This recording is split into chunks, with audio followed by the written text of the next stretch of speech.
What's up guys, this is Alan. In today's episode, I'm going to be giving you 5 tips what not to do with your new plant. You just went to the nursery, your favorite nursery in the world, and you got yourself a new plant. And you're wondering, what should I do? Is there stuff I should do, I should not do? Well, that's exactly what I'm going to be telling you today. I'm going to be giving you 5 tips what not to do with your new plant. So let's go ahead and get started. All right guys, tip number 1, and that is potting. So most people who buy new plants, the main thing that I see happen is they take the little plant and they put it in a massive container. Because putting your plant in a bigger container is going to make it grow faster, right? A lot of things in gardening, I always tell people you can solve problems just by using common sense. But this time, that rule does not apply. Because most plants will not grow up until they are fully rooted in a container or in the ground. Like this Barbados cherry tree right here. You see how big this plant is? The only reason it's big is because it's been in this container, fully rooted in this container for the past 6 months. This plant needed a potting 6 months ago. But if the plant is fully rooted in the container, that's when they're gonna start growing. And people like big plants. This is what sells. Little plants don't sell, right? So anyways, yes, I need to pot this plant.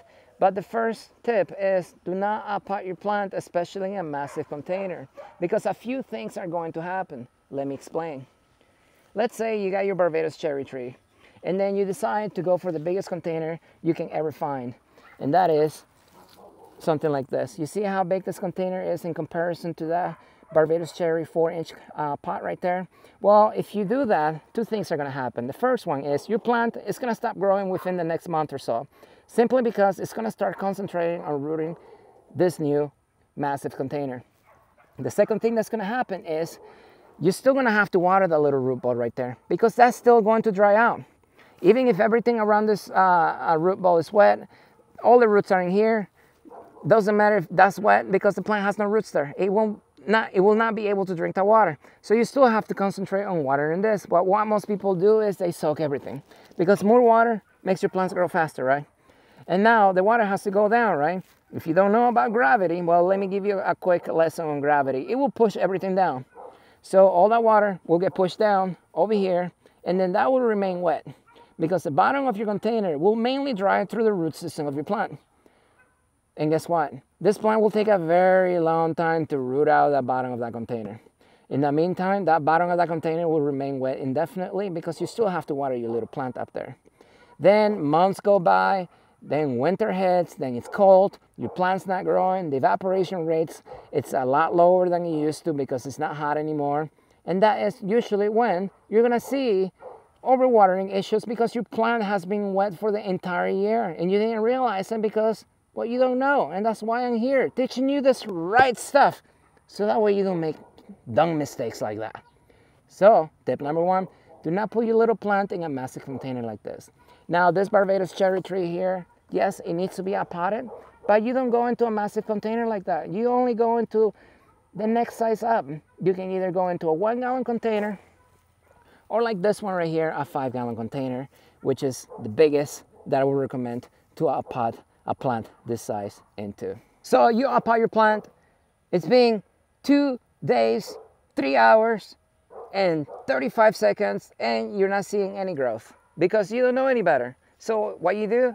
Well, what most people do, especially if they are new to gardening, they go on the internet and they ask for help. You go on these Facebook groups and then you start typing, it's been 2 days, 3 hours, and 35 seconds, and my plant is not growing. I potted it. Why is it not growing? And then all these master gardeners out there, all of them have opinions, right?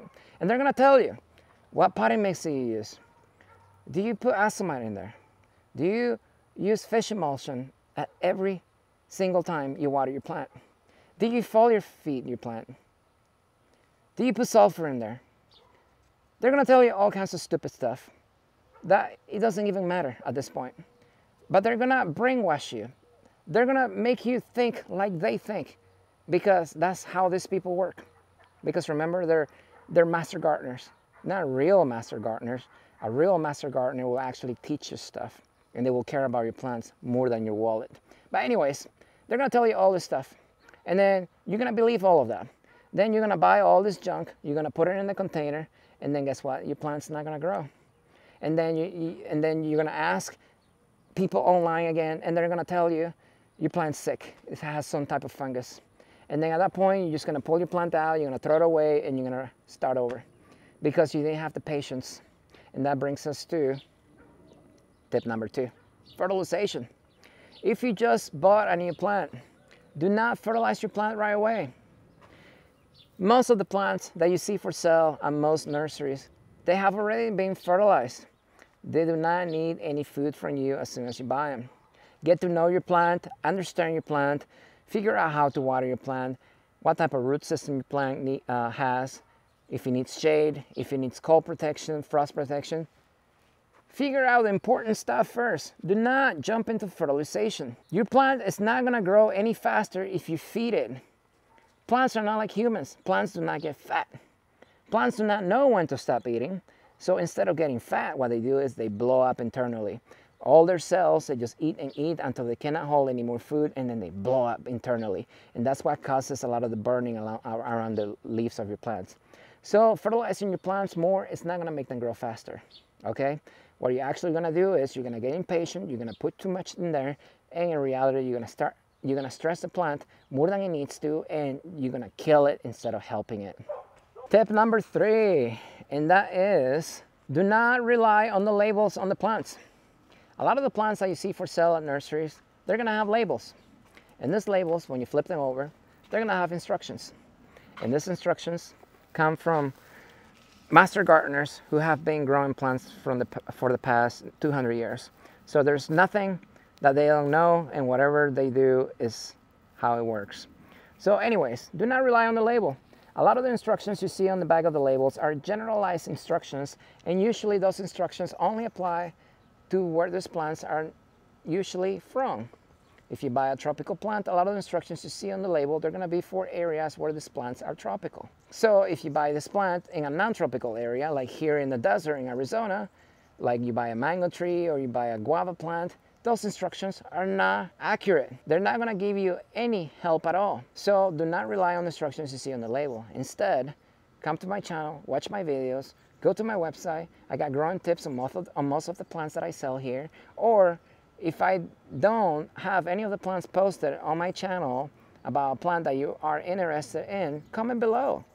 If it's a plant that I'm familiar with, I will tell you. I will help you out. We will learn together. That is what gardening is all about. It's not about holding information in so you are the only one that is successful and everybody else is beneath you so you can take their money. That is not what gardening is about. And that brings us to tip number 4. Here in the desert, most places you buy plants from, you're gonna see a shade structure, whether the plants need it or not. Mainly it's for the humans because people don't like to stay in the sun all day. And you're gonna see plants that are meant to take full sun even underneath the shade structures. Is it because they need it? No, it's because, well, people don't like shopping in the sun. But if you buy any of the plants, always look where the plant is from. You can see it's shaded here. So even if you take a plant like this longan right here, this longan will take full sun in my area, no issues. It may burn a little bit, that's no big deal. Once it's rooted in the ground, full blasting sun all day. But do not buy a plant that came from the shade and put it in full blasting sun overnight. When buying plants, you need to acclimate them to the environment around your house. So that way they don't burn severely. And some plants are delicate, like this loco right here, where if you put it in full sun overnight, the seedling loqua, it is completely cooked and will probably die. Some plants are sensitive like this, other plants just burn and look ugly. So in order to know, always ask the nursery you're buying it from. If they know anything, they should be able to at least tell you that. And you can test a nursery. Ask them questions. Hey, this plant's in the shade. Can I put it in full sun tomorrow? If they tell you, sure, yeah, put it in full sun, no big deal. Well, and you watch my video, now you know the truth. Anyways, make sure you acclimate your plant. Do not put it in full sun overnight, even if it's meant to take the full sun. I'll have other videos coming up in the future, how to acclimate your plants. So make sure you click the notification bell so you get notified when my new videos come out. And tip number 5, guys, is watering. And it's not overwatering. Overwatering is one of the last things that you will ever do to any plant. Most of the times that people kill plants in my area specifically is because of underwatering. People are so afraid of watering their plants that they kill their plants from underwatering. So if you just bought your plant, like this Barbados cherry tree right here, this is a Barbados cherry trees that we sell here at the nursery. Now this plant right here, let's say you just bought it, and let's say you water one time. You live in the desert with extreme temperatures like I do. If you leave this plant in full sun, how long will it live in full sun before it dies? Well, I can tell you honestly, it will probably make it about 4, maybe 6 hours before it fully dries. And then if you don't water it, within an hour in full sun, it will lose its entire canopy. This canopy right here, to recover from that damage, will easily take 6 months to a year. And just like that, because you didn't water your new plant, you just lost 6 months to a year of growth. Let's say you go even longer without water, well, guess what? Your plant is dead. Simple as that. In my area, plants will die in a matter of hours if they go dry. Not days, not weeks, hours, especially if you keep them in full sun. I always tell people, how long will you live in full sun here in the desert without water? Most people say not long. So why do you expect your plant to live longer? So that is going to be one of my main tips, what not to do with your plant, and that is not to forget to water your plant. Do not assume your plant can live a long time without water. If you just got your plant, always follow the 50% rule for watering your plant in a container. You can check my video that I made specifically talking about how to water your plants in containers. Link in the description below to learn how to water your plants in containers. It's really not that difficult, but my recommendation, especially if you live in an area with extreme temperatures or any hot temperatures, is to water your plant. If in doubt, water. Overwatering takes months to years to kill your plants. And normally it only happens during the winter time, or if you keep your plants indoors where you are running the AC all day long during the summer months. But even then, it takes a long time. And usually your plant's already been wet for a long time before you even start seeing signs of overwatering. Hardly ever I kill plants myself from overwatering. Most of the plants that I kill personally, which is hardly any anymore, is usually from neglect. My watering system stopped working, I didn't realize it, and then guess what? My plant is dead. So if you just bought a new plant, make sure you water it. Do not be afraid to water. If you're not sure your plant needs water, just go ahead and water it. Then go research, do your homework, learn how to water your plant, and then in the meantime, at least your plant is not drying out and dying. Most people, like I said, do not realize how fast your plants will die if they go dry. Well, anyways, guys, those are my 5 tips, what not to do with your new plants. Very easy to follow. As always, if you like the video, don't forget to like it. So more people can see what true gardening is about.